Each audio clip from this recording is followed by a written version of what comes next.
And then finally, I think like I want to say like maybe the last 5 years is when I finally realized, okay, you got this, but don't be a dick or an asshole. Yeah.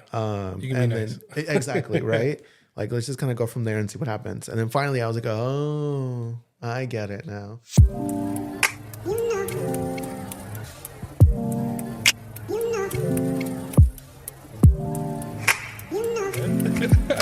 Thank you. Have a good night. Oh my God.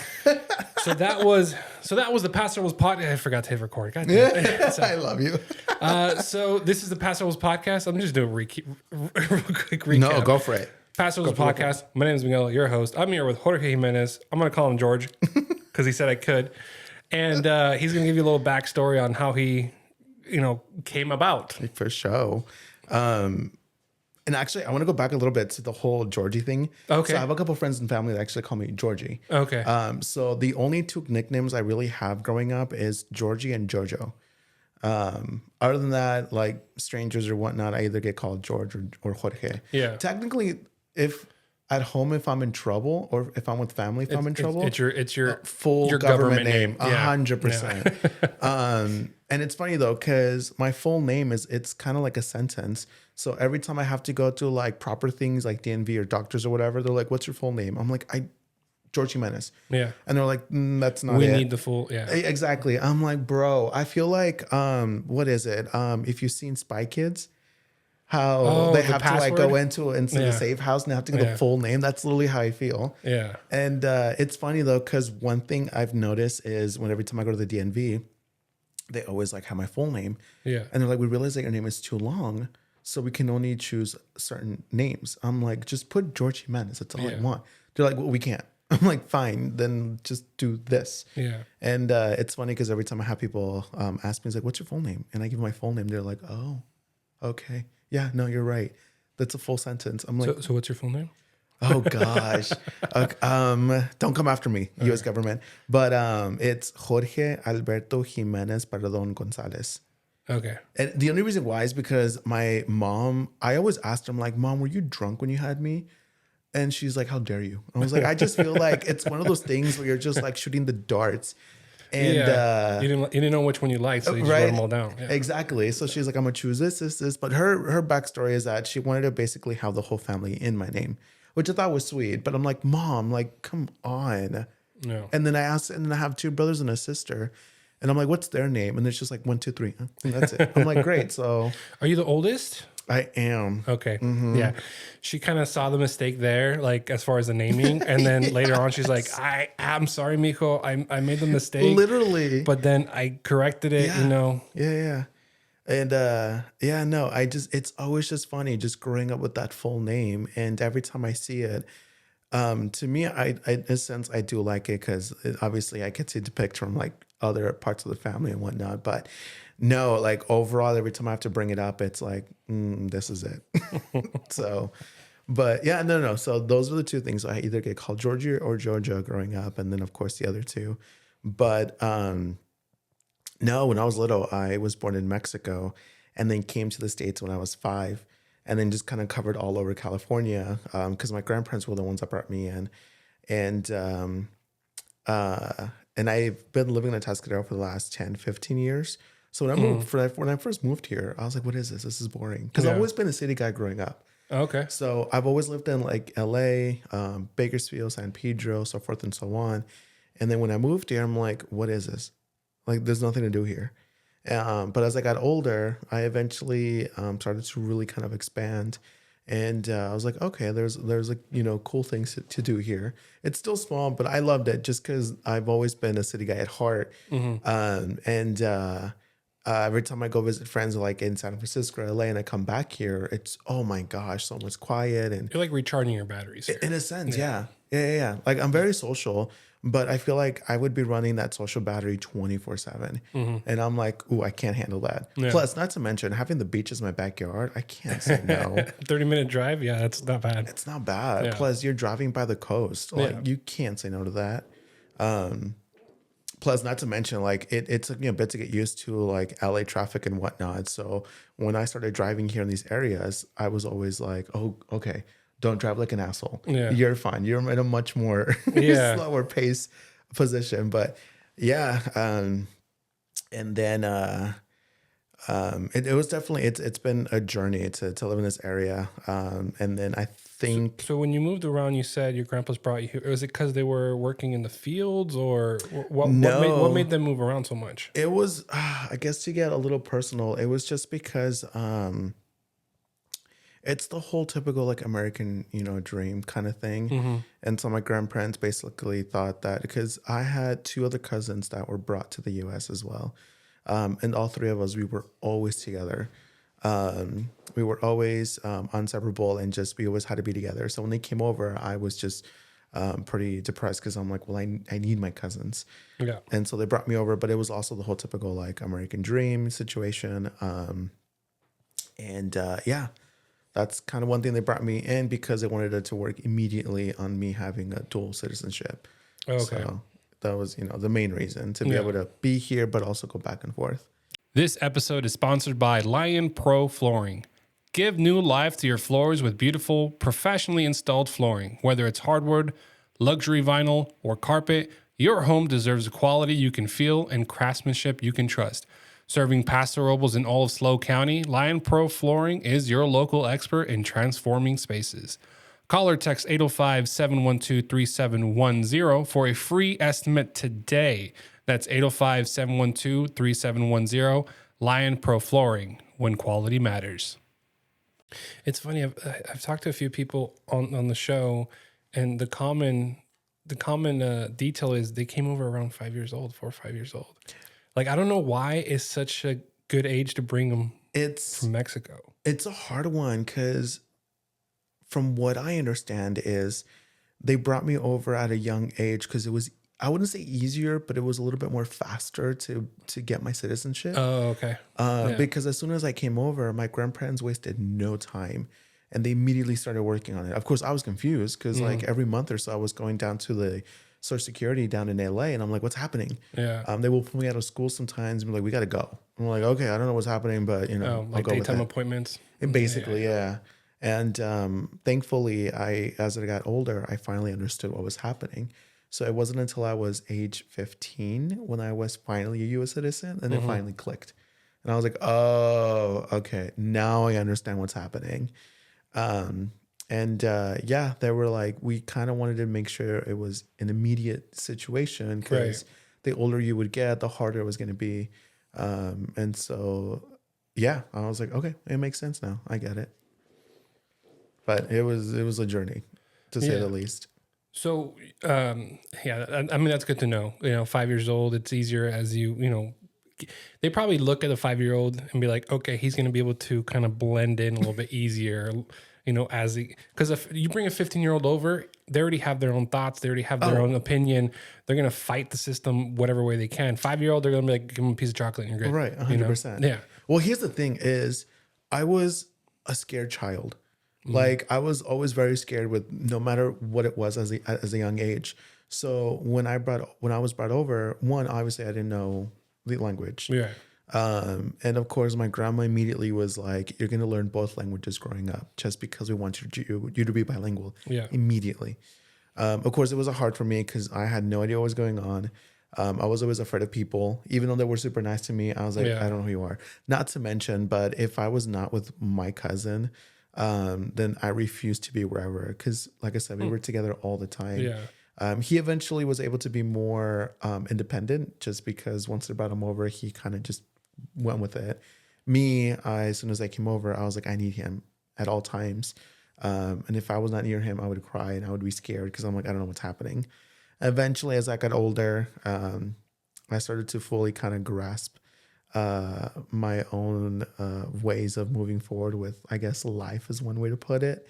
And little by little, I was more comfortable. And then eventually I was like, okay, I think I got the hang of it. I mean, does anybody really? For real. Seriously. Till this day, I'm still like, am I doing this right? Like the most basic thing. Right. And my friend's like, I think so. You should be fine. So, but yeah, as I got older, everything was a lot more, I wouldn't say easier, but more comfortable. So yeah. So you moved in. You stayed in this area, Mhm. Tascadero. You said 2010 because you said 10, 15 years. Or Just about, yeah. I think 2010. before that, 2007, I believe, Okay. is when we officially moved to the area, and then ever since I've just been living here. It's hard to tell because it's one of those things um, where you've lived here for so long, you kind of forget.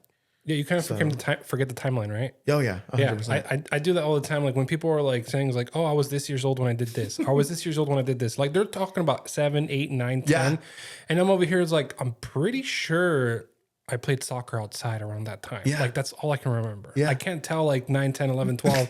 There's certain memories I have, like selling candy bars for my cousin at like 11 years old, and I Hmm. sold the crap out of them because I'm an entrepreneur, whatever. Hmm. But at the same time, it's like, did it really happen? I don't know. I Yeah. just know I feel like I did something like that. Oh, 100%. Yeah. I mean, speaking of, I remember doing those fundraisers Yeah. where you would get prizes, and I was terrible at them. Only because I relied only on my family to be like, "Can you guys Oh, get me all this?" And they're yeah. like, "Well, we'll see what we can do." And then I have other people in my class who are like, "Oh yeah, I just went door to door, and it was easier for me." I'm Hmm. like, "How the fuck?" Yeah. Like I'm over here like, money question mark, and people look at me like, "I don't know who you are. Leave my door." Yeah. This episode is sponsored by Del Pueblo Furniture in Paso Robles. Skip the credit card headache. Talk to Roger and get 0% in-house financing on quality furniture you'll love. Visit them at 1030 Railroad and 10th Street or call 805-239-5942. That's Del Pueblo Furniture. Comfort you want, payments you can handle. Y sí, se habla español. Just ask for Roger. Well, I think I don't know. Like I do remember selling the chocolates for my cousin. Once I got older and I started selling chocolates for myself, I was like, I became her age. Hmm. I was like, I found it harder to sell the chocolate. I found myself like asking my mom for $5 so I can buy it and eat it myself. Like it was just one of those things, and that's why I'm a chunkier guy. But Oh, I love it. I don't know. Like I remember doing a car wash with a lemonade stand at the same time. It was like this whole like, and I was like managing the other kids in my neighborhood. Like, hey, you missed a spot, and then I would go to the lemonade stand and ask the customer, like, hey, was it good? What Oh, does it need anything? dang. But I was like, nobody identified that and helped me Right. kind of like fine tune it. And then Right. I just went through life just not knowing what the hell that was. You're already like in management already at a I young would age. have, dude, I would have been, yeah, Oh, you I know. love it. But yeah. So I don't know if I said it in the second part because I messed up on the first one, but I know you because you used to work with my sister at Correct. AT&T, Hmm. my cousin Joanna as well, and then since then I followed you and you pop up here and there. I mean, you went to Slow and had an entire bar as your birthday. Yes. Talk to me about that. I'm just sheer curiosity. This is not an interview, by the way. This is just a conversation. What happened there? What made you go? Was it the 30-30? What was that? That, if we're talking about the one that just happened in September, I think it was before that. It was like all white party too and everything. well, that I'm was the pretty one. sure. That was the one recently in September, which was this last Oh, year. okay. Time flies. So that one, Wait, there's more? right? No, seriously. I've had multiple parties before, and it's usually partnerships with different bars, just because I know most of the bar managers or bar owners. Yeah. So I'm able to collaborate with some of these, Got and it. I've been thankful because that's kind of the thing is like growing up here. You know, it took me a while to kind of build. I wouldn't say clientele, but just a good handful of friends or whatnot. And so I began to like slowly go to the bars kind of every weekend here and there, and then I just started growing more people, I guess that I've known. Yeah. It's weird if I call it fan base because technically they're not fans, they're friends. But I was able to know more people and network with more people and There you whatnot. go. Yeah. So the one specifically for September, I knew the bar manager and some of the owners, and so we thought that it was we had a conversation about wanting to do a collaboration, Yeah. and I was like, oh, I'd love to, because you know I love hosting parties or being able to have parties or whatnot, and they were like, I've had the first meeting was back in December of 2023.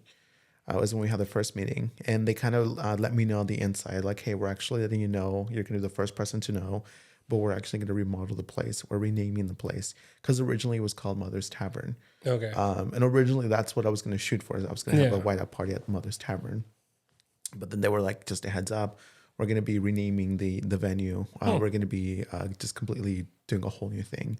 So we want to have you as our first guest to host a party as like a soft opening thing. And I was like, I'd love to. I just wouldn't know what to do. Yeah.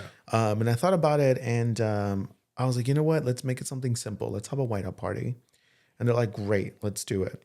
And and and so our first meeting was in December, and of course, to me, I thought that it was going to be a sponsor specifically through them for me. Yeah. It turns out that when I asked him, I was like, hey, so I want to kind of go big and see if we can do all this. And of course, at first, the guy that I first talked to was like, yeah, whatever you want, let's do it. I'm like, great. And I was like, is there too much of like a big idea? And they're like, no, whatever you want, we'll do it. And I was like, okay. Well, then I talked to them the first time around, and I was like, hey, is there any way you guys are willing to pay for the event? Of course, I will also put my part, so it's not fully paid just by you guys. Yeah.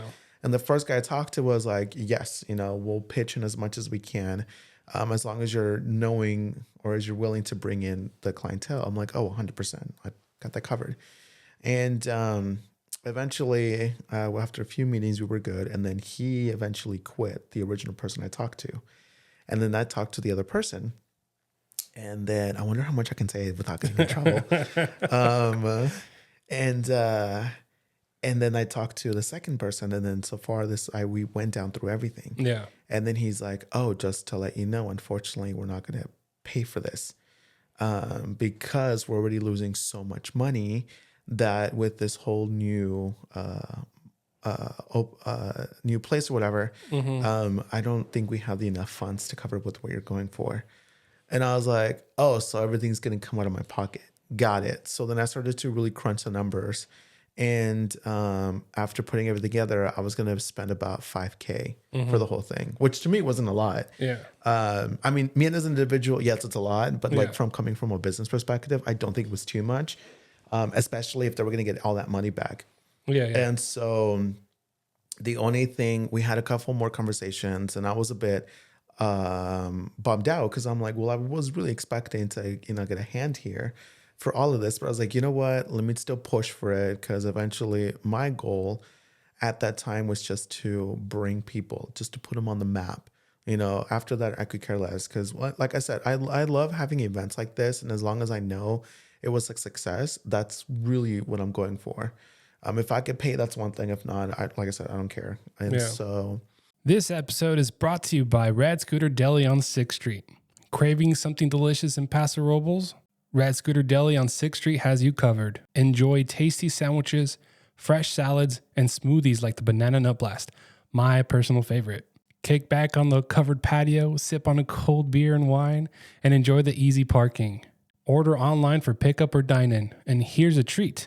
Use promo code PODCAST for $5 off your next order. That's PODCAST for $5 off your next order. Open daily from 6:30 a.m. to 4 p.m. Rad Scooter Deli. Local flavor, fast and fresh. and so we kind of get close to the date. And originally it was going to be around April, because my April's on April 9th. And so I was like, perfect, this is like a good weekend. And I realized that at the time, college was out for spring break. So when they would come back, it was going to be a full house. So I'm like, this is going to work perfectly. And turns out they weren't ready. They're like, we're still not even like, we've been having delay in construction. So we have to push the date. And I was like, crap. I'm like, okay, well, if I go for June, that kind of works out, because then it's graduation. Everyone does last hurrah, and then that'll work out. And so I told them, I was like, what about June? And they're like, no, it's not going to work. And I was like, ugh, okay. So I was like, okay, well, I'm going to push so far out. And this is the only date I'll be able to push out, because I already told everyone that it was going to be in April. I didn't say anything about June, because I knew this was, eventually something was going to happen. And so I was like, okay, let me look at the calendar. Let me look at the dates. And so when I work on events, I always have to look at my surroundings. What's going on? What events are happening? What if there's a holiday, so forth and so on. And so I realized that, wow, what's happening? that's when all like the college kids were, coming in for the first, Oh, for like okay. the, Yeah. for the semester and whatnot. And I was like, okay, September 21st is a perfect day because that's the last day of WoW week. And everyone's going to just want to party hard before school starts. So I'm like, all right, September 21st, there's nothing going on. There was one concert happening at Fremont, but I don't think it was like too big. And if it was, technically the concert would have been over and they could have just, come Yeah. over to downtown. And so I then reached out. I'm like, all right, September 21st. I'm pushing for September 21st. That's the only date I have on the books. If it happens, it happens. If not, then I'm just going to cancel everything. So then I started hitting out vendors left and right. And everyone was like, yeah, we're available. Let's do Yeah. it. I'm like, great. The day comes closer and then things start to fall apart. And I'm like, typical. Um, and I realized that my budget was going a little over. And I was like, okay, we need to like bring things down and whatnot. And thankfully, I had friends who came in clutch to help me out with all of this. Of course, I still paid for everything. But the day before, or not, I would say a week before, they were like, heads up, we're not done with the building. Yeah. So we're going to do our best to kind of just accommodate. And I'm like, guys, this is not what I want to hear. Like we're a week out. The flyers already went out. Promotion went out. Like it's done. Like it has to happen. And so one of the managers was like, you know what? It's going to happen.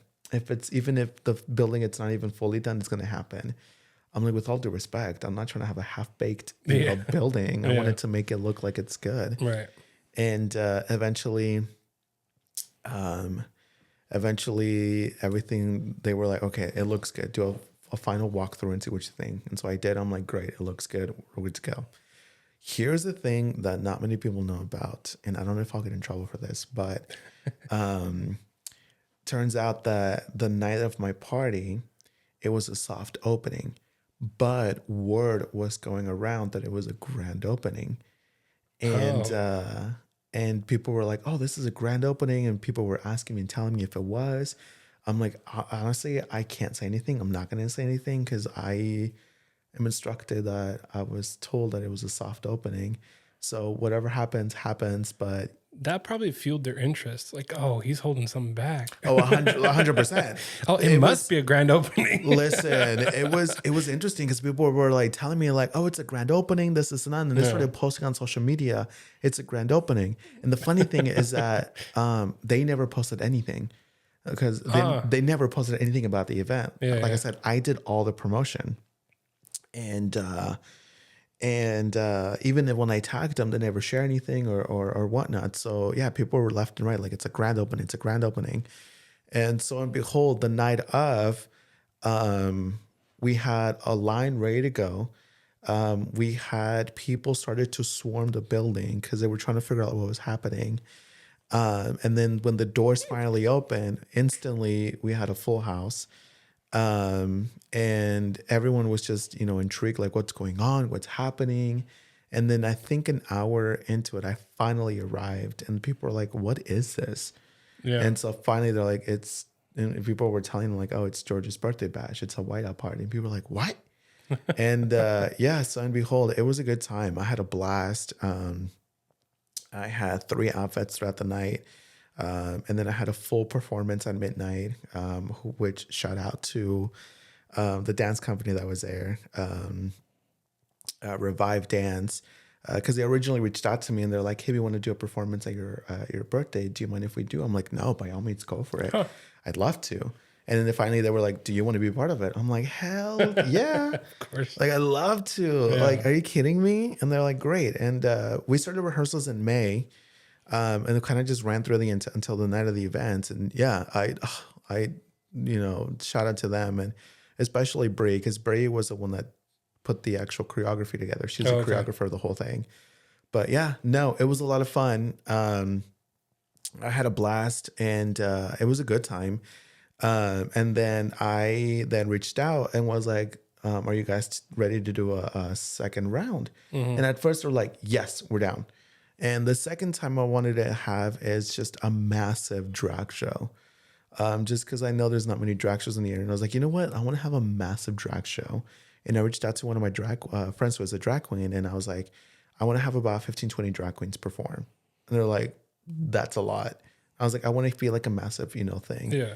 And so I reached out to them, and then at first they were on board. And then they were like, unfortunately, we can't have this because it's a lounge, not a bar or a club. But if you still want to have it, you're going to have to pay for the insurance for everybody. And I was like, oh, okay, so you guys are just going to shut me down? Like, I brought you so much clientele that night Yeah. that you weren't even fully staffed, and it was just overly crowded, which turns out, and then allegedly, because I was told from some of the workers in there that when they had the grand opening, nobody showed up because they thought my soft opening was a grand opening. So when they had the grand That's opening, interesting. there weren't as many people, and they instantly lost money because of it. That some people even quit because they're like, oh yeah, no, this sucks. This episode is sponsored by Santos Bros Plumbing. Are you in need of a dependable and effective plumber you can trust? Look no further than Santos Bros Plumbing, your trusted local plumbers in Paso Robles, California. Call them now at 805-360-4679. That's Santos Bros Plumbing. Wow. Yeah. So you're like over $5,000 in, right? You said you went over budget. How'd you make that back, or did you even make anything back? Nope, I didn't make any money back. I already walked in knowing that I was not going to get any money back. Yeah.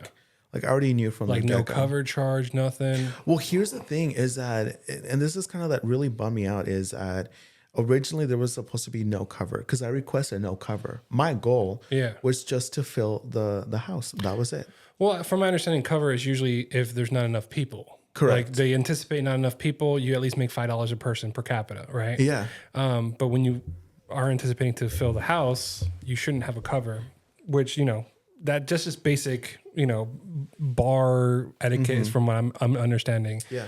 So when you had it full, and I'm guessing you're telling me that because they had a cover at some point. Well, they told me that they were like, literally, I want to say like 2 weeks before the actual event, they were like, hey, we want to let you know that we want to have a cover. And I'm like, why? Because I said no cover. And their excuse was, well, we want to have control over the crowd. And I'm like, all right, like, I'll see what I can do. And so I came up with the idea that before 11, everyone that comes in is free. Okay. After 11, there's a $5 cover. And some people are like, what the fuck? I'm like, look, we're just trying to, do crowd control. Yeah. This wasn't my idea. And some people actually, I got some backlash because they're like, how is it that, you're trying to host this and then they're trying to host this for you and you have a cover charge and this and that and blah, blah.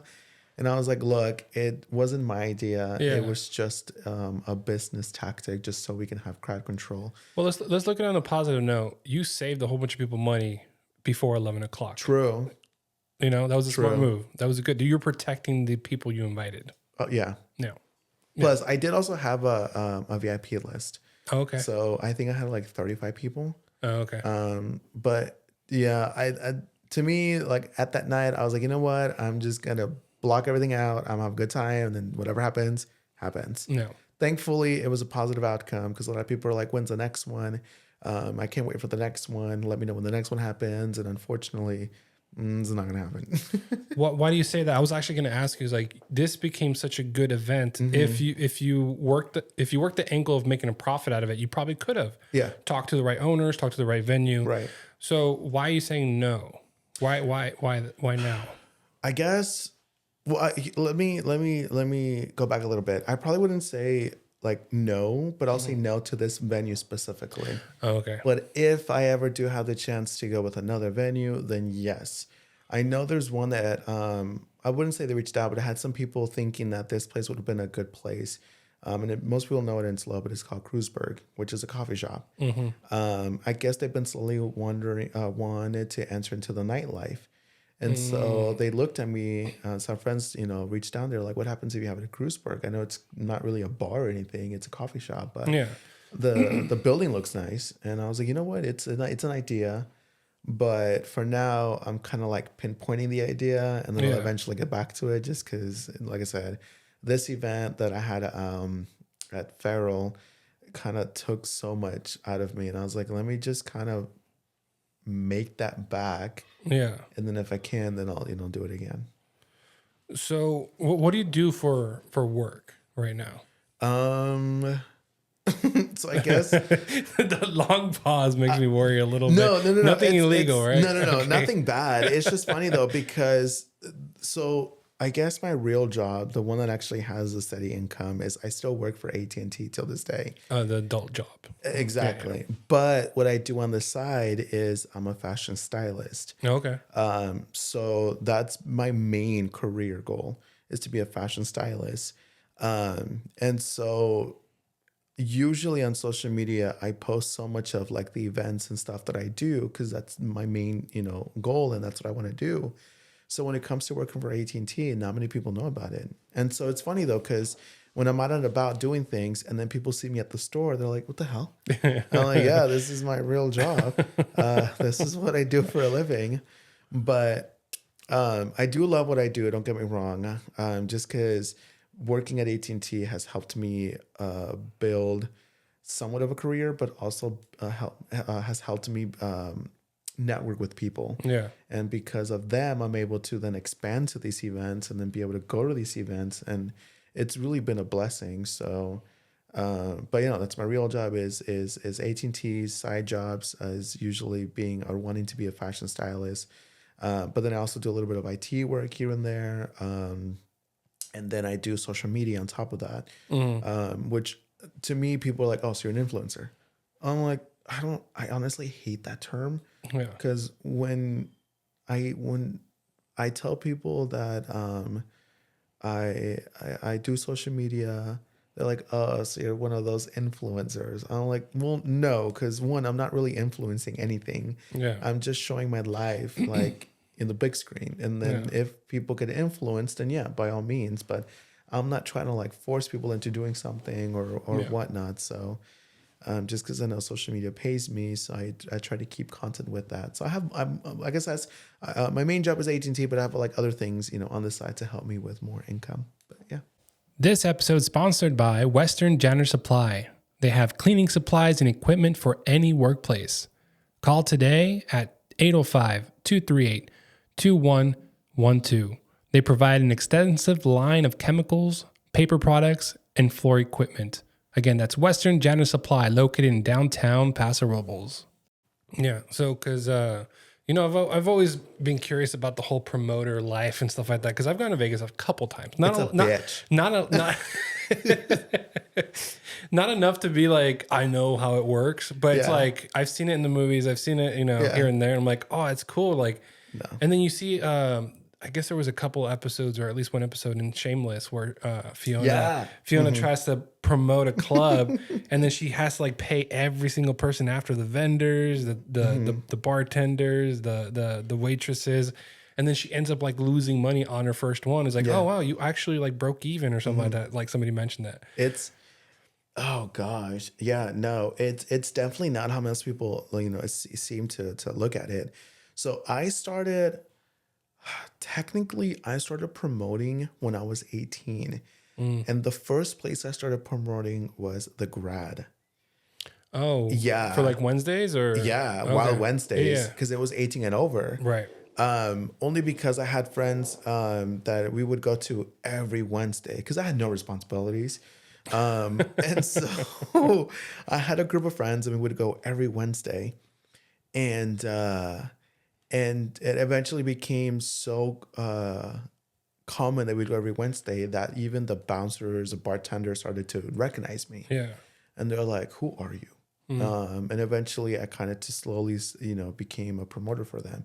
I did it on my own will because I was like, I love this place. I have fun, blah, blah, blah. And then eventually when I finally turned 21, I then finally started going to the bars. And they would already know me because of the Grad. So I started to kind of hit up every bar constantly. Mother's was more of my home bar because I would like quickly know everybody there. And then it started to kind of expand to the other bars. And eventually I became such a household name for the Grad and Mother's Tavern that I became like a VIP host.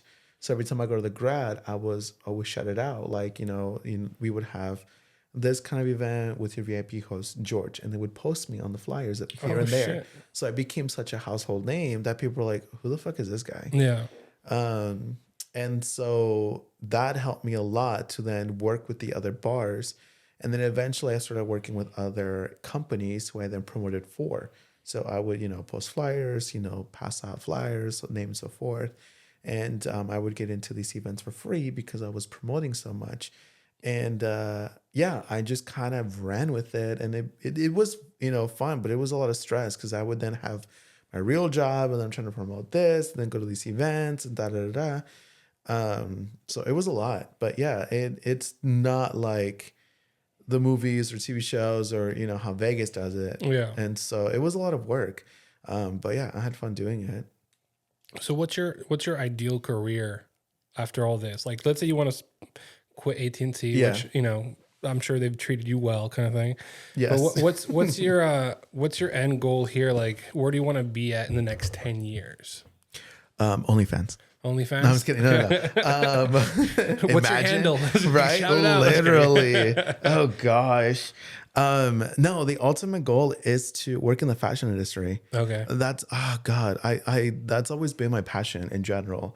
And the only reason why I got into it is because I watched The Devil Wears Prada. And the first time I watched it, I'm like, oh, this is a cute movie. But then I watched it again. I'm like, yeah, this is exactly what I want to do. No. I want to stress the fuck out. I want to be on my last leg, just trying to make it into, the fashion industry. And people look at me like, really? That's what you want? I'm like, believe it or not, yeah. Yeah. Like 100%. I've seen people that do it, and it's a very, it's a very fast-paced job, but it's something that, I feel more comfortable, but also more open to doing because you not responsibility, but you're doing your own creativity, Yeah. and you're just in your own own little world. And so Do you see yourself building it here in this area, or do you feel like you have to go in a bigger here in Paso? a little bit. Okay. I do have a clientele here in Slow County, because when people see me in my outfits, they're like, oh, you came from LA, or oh, you came from San Francisco. And I'm like, no, I live in the area. And everyone's like, what? And yeah, it's always just fascinating being able to hear that people think I'm from these big cities, because obviously it's well known there. But when I'm able to create the outfits that I wear now and just showcase them in Slow, people are like, whoa, we don't have that here. And so people tell me, I'm like, thank you for bringing that here. And thank you for allowing to express yourself like that here and Slow, because everyone's just one way. Yeah. And don't get me wrong, there are moments I'm a bit worried when I travel in the outfits that I wear, because I never know what's going to happen. Here in Slow, I'm more calm about it just because I already know what's expected. Yeah. But most of the times I get compliments. It's like here, and the thing is, like, if people don't like them, I usually get a look, but no comments. So I'm like, okay, well, obviously you don't like it, but I'm kind of like, okay, I feel more safe because I'm like, okay, they're not going to come up to me like, what the fuck is he wearing? Yeah. And so, from other people, they're like, whoa, like, I love this. I love that. People take photos with me, and I love it. And don't get me wrong. All of my friends are going to be like, obviously, we know this about you. I'm an attention whore. I love the attention. Which is funny because you said growing up, you needed your cousins. Yeah. Yeah. Yeah. That's a big 180 right there. Oh, 100%. Growing up, because I was made fun of, I was always teased. And so, one, I didn't know anybody. Two, I was always very reserved. And so growing up, it wasn't until, which this kind of happens with everybody, it wasn't until after high school when my whole life really kind of just, changed. But growing up in, like, middle school, preschool, you name it, even in high school, I was constantly bullied. I didn't have many friends, and also growing up, I also kind of came out a couple times because I was still trying to figure out who I was and what I am. And so I was, constantly being put down and stuff and whatnot. And it wasn't until high school when I then finally truly realized, okay, this is who I am. This is who I'm going to be. Why did it take me so long to realize? Why am I, putting so much effort to pleasing people. Yeah. And even then, even after high school, and I finally accepted myself, I was still wanting to please people. And when people didn't like me, I was constantly asking myself, why? How can I change that? Why don't you like me? Please like me, and this and that. And yeah, I think it was like 19, 20 to close to 21 when I finally realized, I'm like, okay, clearly I don't give a fuck. Like, if you like me, great. If not, whatever.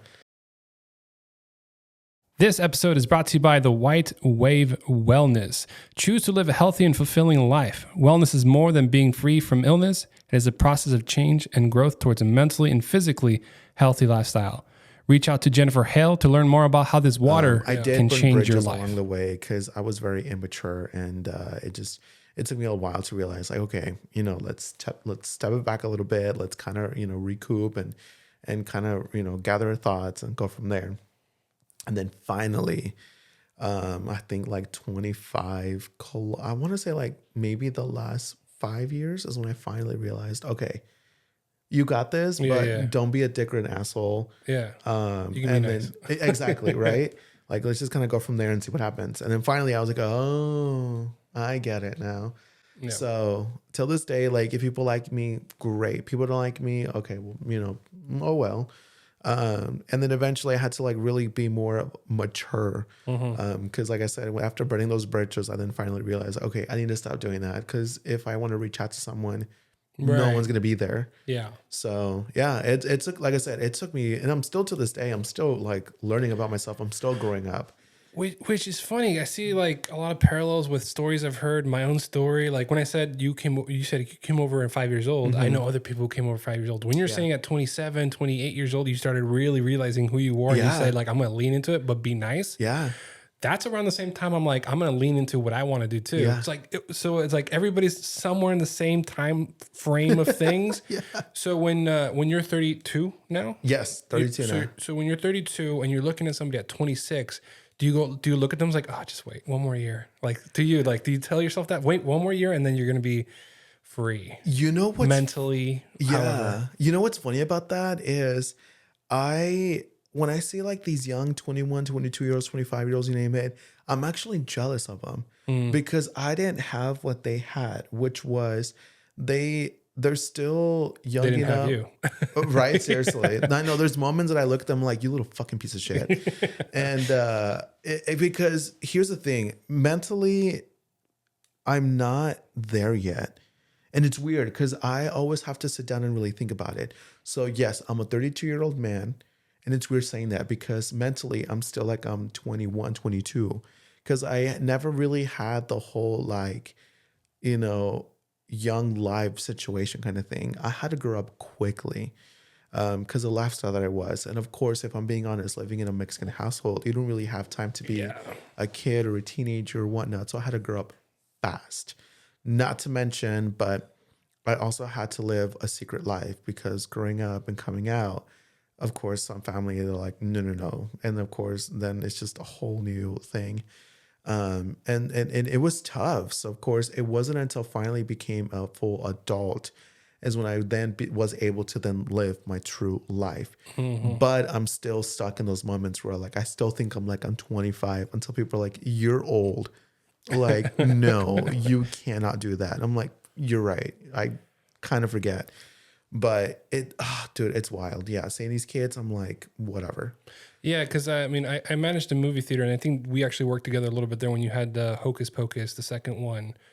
Streaming. That was you? That was me. We didn't really talk because you were all over the place, and I was upstairs working the tech the whole time. That's right. Okay, see, now I remember now everything's clicking. Yeah. I think you meant Galaxy because I used to work at Galaxy. Oh shit! I don't get me wrong. I love working there, but I quit because I was bored. No hate. I mean, they're no longer there anymore. But I was there for a little bit. But after I think 6 months, I quit because I'm like, this is boring. Yeah. And of course, even when I fuck around, most managers are like, whatever. As long as you're doing your job, I don't care. Yeah. But it became boring. But yeah, okay. Now I remember. That's right. The one at Hocus Pocus. It was the first time for me. Yeah. Because I never had an event like that at a movie theater. And I'm kind of glad it worked out. There were a couple hiccups, but I think it took an hour until like the movie finally played. Yeah, there was yeah, yeah, the technical side of things. And the funny thing is I tested everything right before you got there and it was working You just told me fine. that. Yeah. Yeah. And it was like the most ridiculous thing. But I liked the turnout you had. And I never got to it, but at some point I would have been like, hey, let's do another one. Let's do another one. And just kept it going. And something we can talk about after too, because I would love I still want to. to. I don't work there anymore, but I still like to help them in any way I can. Yeah. And it'd be kind of cool to have somebody kind of promoting the throwback or maybe the Yeah. anniversaries or something. Well, I know that one. I forgot their name, but I know that one. It's being hosted at Colonies right now. So I know for a fact if I dabble into that, I feel like I'm going to take away from something that someone's already doing. Oh But yeah, I have no, no definitely. issues. I have no issues doing something like Yeah, that. we can talk about it after for Yeah. sure. But so when I was working at the theater, like I hire 18-year-olds, 19-year-olds, 17-year-olds, sometimes 15-year-olds, depending on how badly we need part-time workers. And as they're growing up and they're telling me all their, I like to be empathetic to, what they're going through life because Yeah. I've been there. And if I can give them a little Yeah. bit of advice, I'll try to. Oh yeah. And a lot of it, I'm just like, just wait. This is nothing. This is nothing. I think you're worrying about the wrong things. Focus on what makes you happy. Yeah. Because right now it's fine to do that. You live with your parents. Don't worry about like the finances. Like even now, like sometimes I still worry about them, but as long as I keep true to myself and what Yeah. I'm doing, the finances figure themselves out one way or another. 100%. That's the craziest thing. I've never had something where it's like, oh yeah, it doesn't figure itself out every single time. Like no, every single time. I remember my card at 18 being like maxed out, and I didn't realize it until it got maxed out. Yeah, same. Yeah. So when I was 21, I opened magically was able to open 5 credit cards. Maxed them You're all rich. out. No, listen, I had good credit at that point because I didn't know what I was doing. And so I opened 5 credit cards and immediately maxed them all out. And then of course I'm over here looking at my statements like, oh, I need to pay this back. Yeah. Okay. I feel like that one episode from SpongeBob where Mr. Krabs let him borrow the credit card and he's like, I would like to buy this piece of plastic with this piece of plastic. Yeah. And that's what I felt because I'm just like running it everywhere. And then eventually, of course, I got into debt. I couldn't pay them all. Messed up my Collections. credit. Oh, 100%. And thankfully, I now have good credit. It's not the greatest, but still like good enough to like be able to, get stuff on my own. Yeah. But I know exactly what you mean because I have friends, and that's the crazy thing. I have more younger friends than I do older friends. Because I have friends who age or are on average between 18 and so forth, which some people are like, ooh, that they're young. Is it just because of the lifestyle you live that those are the people that are like kind of just fill in the circle, and the ones that age out? Yeah, kinda. Yeah. Just because I'm the type of person that I'm a kid at heart, I love to be an explorer and be able to do whatever I can as long as I'm able to do it. But I do have a lot of friends who are like, 20ish or so, and they're always stressing about like, I have to do this, I have to do that. I'm like, honestly, I get it. I get what you're trying to accomplish, but you're going into it too fast. You're still young. You still have time to like, really gather your thoughts and kind of go from there. You can take your whole 20s and throw it away and still have a whole life ahead of you. Yeah. 100%. Yeah. Like I said, I didn't have that blessing. I wasn't able to, have and enjoy my 20s because, like I said, I had to grow up quickly. Right. And so the thing that kind of makes me laugh the most are my friends who are in their 20ish and they worry about relationships. I'm like, bro, like, yeah, they're like, I mean, don't get me wrong. I had a few moments of that where like, emotional, whatever. But to me, it was a learning experience. But then I think back and I'm like, that was 6 months out of my life. Yeah. That was it. Yeah. A blink of an eye. Yeah, 100%. Yeah. No, I have friends who've been together for so long, and then once they break up, they're like, it's the end of the world. Yeah. I was like, look, I get it. You've been in that relationship for so long, but you still have a lot, you look forward to. Like, there's still people who are like on their 40s, 60s who then are able to find yet another relationship, Yeah. You have, it kind of does crack me up a bit, but I get it. But because I was like that time. I was like that once. But that's only because my parents were like forcing me into it. They're like, you're almost 25. You're not married. You don't have a kid. And then I had to see all my cousins like with kids and, married and whatnot. Yeah. And I was like, I don't want that. Like, There's a very interesting perspective my grandma was telling me one time. I moved away for like 4.5 years, and yeah, every time I would visit, she would kind of give me the update or like the el chisme of what's going yeah, on. And oh yeah, this happened over here. Oh, did you hear about this? You know, because esto pasó acá, hmm whatever. And then one day we're just hanging out watching TV because, like, again, I come home, I recharge my batteries, I get to work. You yeah, know. And I remember one time she's like, "Mijo, it doesn't matter what people say about you." I'm like, What do you mean? What? right. What are you talking about? She goes, just because you're not married and don't have kids. I'm like, Who's saying that? yeah. I was like, who? Give me names. Right, But I exactly. was just like, do I have to go get a girl pregnant just to prove I'm straight? Like, Yeah, what the? But it's just like this, I guess, yeah, non-written verbal like yeah. rule that you have to be married with kids at a certain age, or else you're not being a productive citizen Yeah. of life or something. No, Yeah. 100%. So when my cousins and whatnot started having kids, my grandma asked me, "Is like, do you want kids?" I'm like, "I do. I Yeah. just not right now. Yeah. You know, there's still so much for me to do. Like, I'm not ready It's to." like, Grandma, we're living until 100 years old now. Come Right? on, we got time. Exactly. No, for real though. And there was it just really bugged me because I keep telling her like I want kids, but not right now. Like I'm not. Like, yes, I'm 30. Like recently, I'm 30. I turned 30. And they were like, "Where are the kids at?" And I'm like, there's not made yet. And I told them, and I even told my mom, because so out of my two brothers, my one next in line who's 27, 28 right now, he had a kid, I want to say last year. And I was thrilled because I'm like, congratulations, like, you have a kid, you go for it. And then my mom asked me, "Is like, what about you?" And I'm like, look, if I'm being honest, I don't know, like I feel like there's so much for me to accomplish. And it's not until I'm able to know that I have accomplished something, Yeah. then I'm ready for it. But other than that, I'm like, Yeah. And you also start thinking it was like, it would be unfair to that person or that kid yeah, if you didn't fulfill your dreams or yeah, accomplishments or feel like at least you did enough. yeah. Because then you have like that resentment towards the kid. Oh, Like, 100%. I'm not saying I feel it from my parents, but I'm telling you, like, there's probably moments where they look at me like, you stopped me from doing this or something like that. You Right? know? Well, that's the thing is like my grandma thinks that my generation is done for. And she's like, That's well, what her grandma probably thought the same thing. yeah. Yeah. Every time. And here's the thing is it kind of really does bum me out. And it's a little,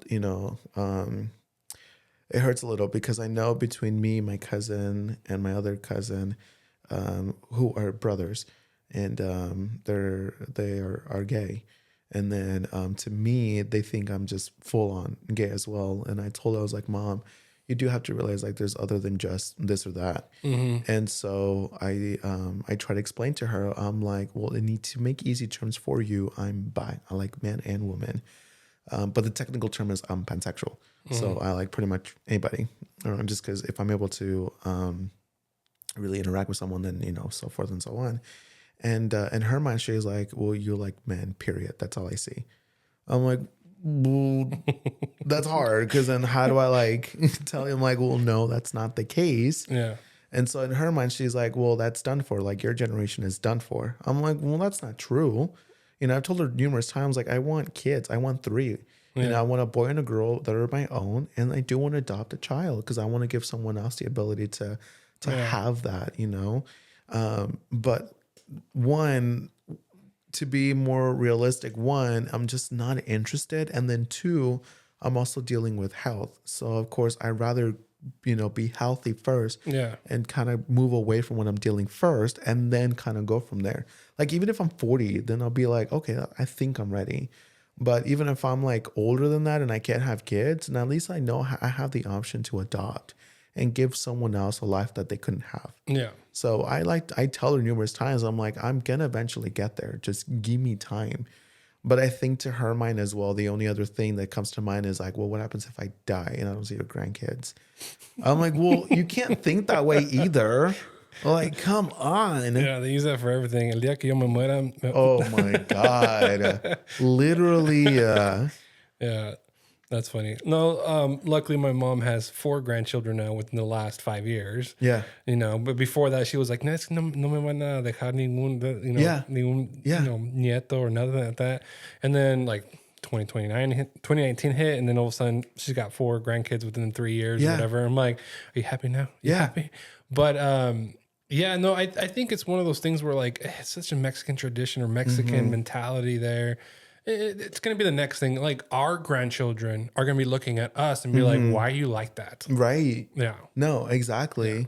And then just for the record, my grandma has 20 grandkids. Yeah. So I'm like, you're not by yourself. No. You have a lot of grandkids and great grandkids. My grandma had 9 kids, 2 boys and 7 daughters. And pretty much everybody has at least 3 kids. Yeah. So I'm just like, do the math there. Yeah. You know. No, exactly. Yeah. This no, is why it's not in it. Well, and then you hear about like Elon Musk saying like, we need to repopulate the earth now because we're going to like go extinct. we're doing the job for you. I mean, that's why You're welcome. That's why he has like so many kids. Yeah. Because he's saying he's doing his part. And I'm like, great, whatever. But he also has the money to afford it too. Oh, 100%. You know, that's another thing. It's like, do you have the money to take care of kids? No. You know, and even when people don't, they do have kids, and then you see them on assisted everything. Oh, 100%. And you're just like, I don't know. I don't know too much of the world, but I do hear my taxes are paying for that kind of thing. And Look, that's always a hard part because I know any conversation could get political quickly. Oh, yeah. Quickly. But see, growing up, we didn't have the money. And, you know, and I know that's like every typical story for most people. Like, oh, I grew up not having money. No, we were broke. Yeah. You know, my grandparents had the ability to earn a little bit of cash for themselves. But then when we kind of all came together as a family, I love them to death because they literally stretched themselves thin. They made sure everybody was first and then they were second. Yeah. And then even till this day, they always try to put everyone first and then them after. You know, they're to the point that they can't do what they used to. Yeah. And we constantly tell them, I was like, I call them mom and dad because obviously they're the ones that raised me. But I would constantly tell them, I was like, mom and dad, like, you need to stop forcing yourself doing this. It's time for you to enjoy your life, you know, live them in the moment. And they have so much pride, and I get it. And that's where I got that as well. Yeah. Because if I can't seem to do it my own way, or I can't succeed my own way, I will find a way to make sure that I get there first. Yeah. And so, yeah. And it always just kind of, you know, breaks me seeing them that they're even trying to do this. I didn't know this, but for the longest time, I guess until this day, they now live in Mexico, but they have their own little store and they run it. Oh. And I'm like, that's amazing. Yeah. But keep in mind, like, you're putting yourself, you know, others first before you are.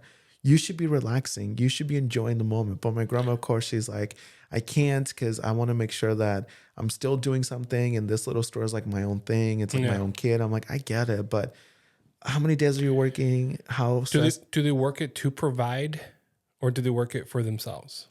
Both. Okay. Yeah, both. There's this couple I saw. I probably saw it on Facebook. This couple that's like, for the retirement, instead of going and living in a retirement home, spending all that money, instead of going and finding a house like buy in a 55 plus community or whatever, they decided to take a cruise nonstop. And because it was cheaper to rent out, to do the cruise. Oh yeah. Every single season, or every like round trip or whatever for the whole year for the next, like, I don't know, it was like 5, 6, 7 years. Yeah. But they were up there in age. So I'm like, well, that makes sense. You know, and then knowing that there's like a mortuary in every cruise ship, you know, it works out. No, 100%. No, I get that. I mean, where they're living, this is their own home. Right. So they built it from the ground up. This is theirs. So they don't really have to put too much into it. Yeah. And thankfully I had the chance to visit the home and I love it. But yeah, they still try to keep, you know, themselves busy because, you know, they want to. And the thing is, like, my grandma is at a point that she can't travel as often as she used to. Yeah. So when she tries to visit us over here, I'm like, you're stressing your body. Like, we'll come to you. Like, we're all slowly able to come to you. We'll find a way. And my grandpa's the same thing. He was like, no, because he's like a macho. I'm like, I'm gonna need you to chill. Like, no. You guys just need to surprise them and just show up. Like, don't even tell them. Yeah, just show up. It's hard though, because it's one of those things where, like, we are all everywhere. You know, I have family in LA, San Francisco, Bakersfield. So getting all of us together is a lot of work. We do our best to be there for my grandparents for like their birthdays or celebrations or whatnot. Those are the moments. Those are the moments that we really try to like be there Yeah. for them. Um, and but yeah, I mean they're stubborn old couple, loving to death. But yeah, that's also where I learned the pride from because Yeah. they were like, we are gonna do it our own way. We're gonna find a way, but we're gonna do it. Yeah. And that's how I became growing up. And yeah. So when you're saying when you're saying you learned that from them, Mm-hmm. like me, I told you a little about the studio before we started recording. I did everything the hard way because I need to learn how to do it Yeah. rather than having somebody else show me, like do it for me, and then I Yeah. got to ask them questions anyway. Right. So I learned it from the ground up. Fashion industry. Mm-hmm. Do you believe there's a faster way to get to where you're going, or the way you're going is the necessary route? Like where's your mindset there? It's honestly hit or miss, but I've always been told it's by knowing people. It's who do you know? Okay. That's always like the way I've been taught with so many things, not just fashion, but like anything. And it's true because I had to, because if I was just to go online and like post what I want, people are like, okay, cool. But if you really start to like know people, and that's the thing is I really had to come out of my shell after high school because that's when I really became a social person. And that's when I started to learn all these, not learn, but know all these people. Yeah. But there's different ways to do it. But I've always been taught is who do you know, what events you can get into, what doors you can open, what doors you can go into. And so, I had a friend of mine who took me to these events for about 7 months. And I immediately was just socializing left and right. I'm like, I need to know these people quickly. But the funny thing, it's like a double whammy because even though I'm social, I also deal with social anxiety. So if I'm in a group of people that I don't know, I immediately shut down. Yeah. And then if one person talks to me and we kind of bond, then I'm able to open up and then go from there. And then that's when I start working because I'm Yeah. like, okay, now I know this person, so you better hustle. Yeah. Because you only have so like limited time to talk to people, so you better hurry.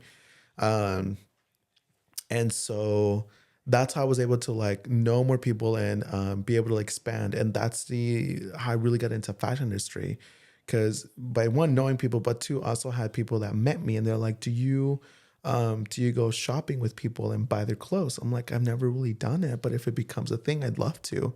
And people actually contracted me to go shopping with them, which was a little bit stressful because a lot of people assume that it's me putting my style in them. And it's not because I have to learn what they like. I have to learn the colors they like. And I have to learn everything about them before I then they can go shopping with them. Yeah. And then thanks to them, they're like, oh, I love what you did. I'm not going to tell my people and then so forth and so on.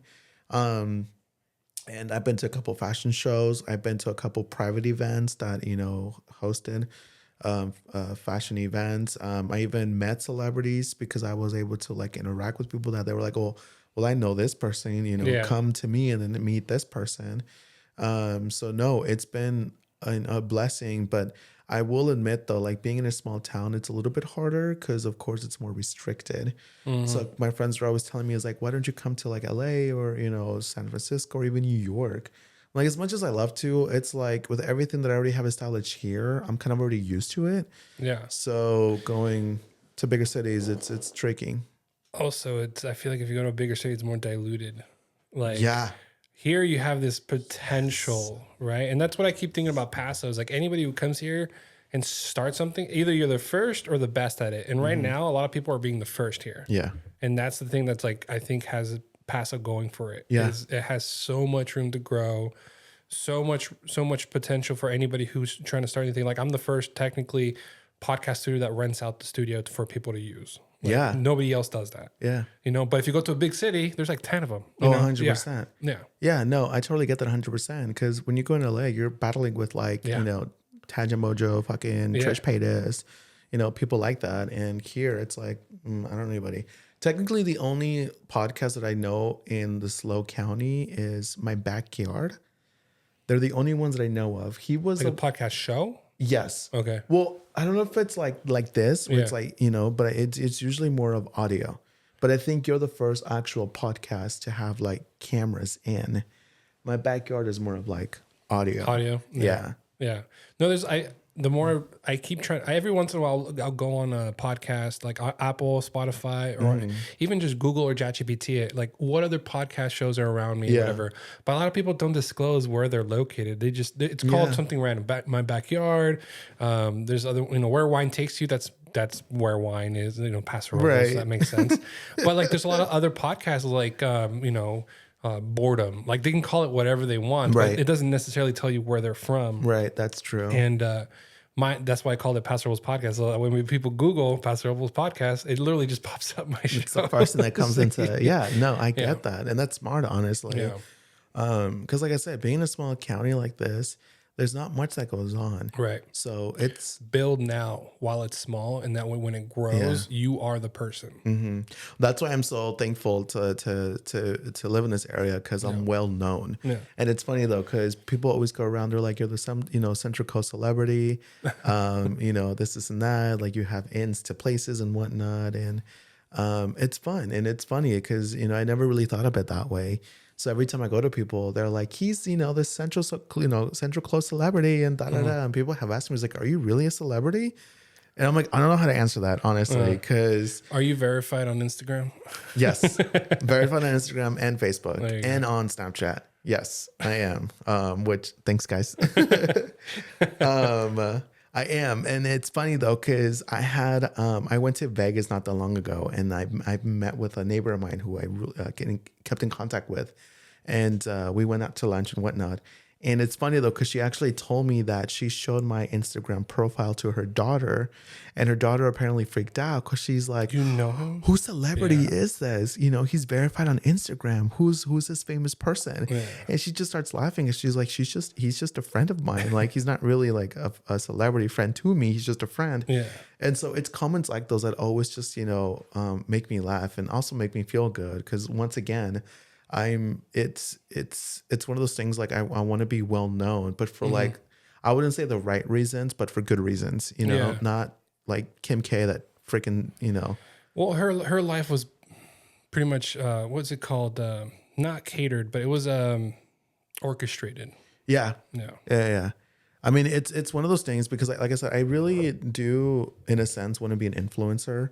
But like I've seen most of the influencers that I see online, and most of them are just like nobody cares about you, and you're a dick or an asshole. Yeah. And for me, it's like I want to be portrayed in a way where I'm like, you're doing, you're showing us things from your life. You're showing us things that I'm able to have common with, and things that can help me, and so forth and so on. And so, like I said, I'm a very, happy-go-lucky guy, and that's kind of what I want to be. And so, being able to have career path, but also put my mentality where I'm just always a very nice person, then that's when I go for it. Don't get me wrong. When I was young, I burned bridges left and right, and I wasn't, a dick because I was just trying to survive. I did see one or two Facebook posts that were really interesting. Do tell? Posted. No, it was just, I think you were like saying something about like this person's not good or something like that. I think you were going through something with someone, or I don't know what it was. And I was like, oh, okay. So I saw that a little bit, but that was in your 20s, right? But it makes sense at 27, 28, we start realizing who we really are, and not being a dick kind of makes sense. Yeah. In a way, Yeah. No, 100%. I mean, when I was younger, I had a friend of mine who I was best friends with, and I loved him dearly. And for something that I did, completely just gone. He blocked me and everything. He had nothing to do with me. And once again, I did the same thing to another friend of mine who became really close.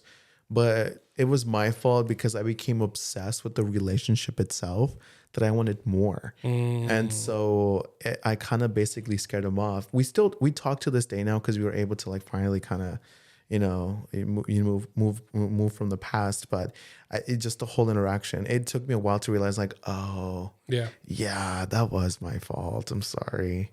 And then I really had to learn from my mistakes and be like, okay, you have to be on your own for a while now and really gather your thoughts and kind of go from there because growing up, I was always having to rely on people. I never had the ability to be on my own. I was always had to be with someone. And it wasn't until I got older, I'm like, okay, I can't do this. I have to be on my own in order to learn from my mistakes and learn real life in general. And it took me so long. That's why I also felt bad, because I was always clinging on people. I'm like, no, you're my support person now. Moving forward, people are like, no, dude, get the fuck away from me. And yeah, I finally, like I said, after my 30, when I finally turned 30, I then realized, like, okay, you got this. You're okay. Like, Yeah. it's not the end of the world. It's not the end of the world. I think there's more to what we have to experience, what we have to grow, what we have to meet people. Yeah. Like there's so many people. There's so many new faces in the area too. Yeah. That like they're moving in. So when they tell us like, why don't you move to LA or San Francisco, and you say I want to stay here and focus here, because they're the ones coming over here. Yeah. You'll see. Yeah. Yeah. No, 100%. There's even people that would like live here, move out, and then come back. Yeah. Yeah. And I get that.